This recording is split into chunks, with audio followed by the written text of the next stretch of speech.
une aire terrestre éducative. Ça va être une zone terrestre de petite taille et ça va devenir en fait le support d'un projet pédagogique pour des élèves. Pour les élèves, ça va déjà être d'acquérir des connaissances sur la gestion de la biodiversité pour faire d'eux des citoyens, on va dire, un petit peu plus éclairés sur l'avenir de la planète. Moi, ça va être un appui pour le professeur sur les compétences un peu plus naturalistes pour permettre d'identifier des arbres, des espèces animales.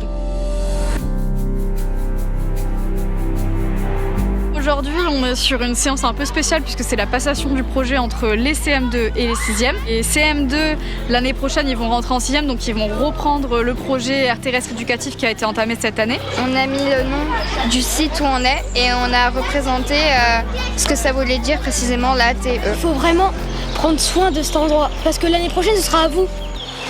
Donc je tenais à vous passer le flambeau comme ça. Voilà, merci de nous avoir écoutés. On va mettre en place la première action sur le site. Ça va être un ramassage des déchets.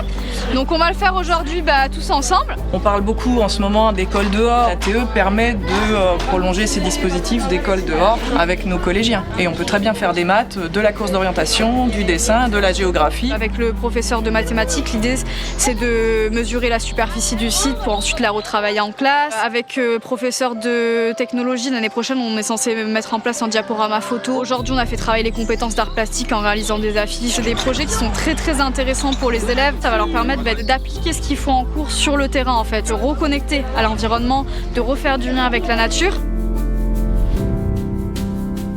Du coup ça a bien été labellisé.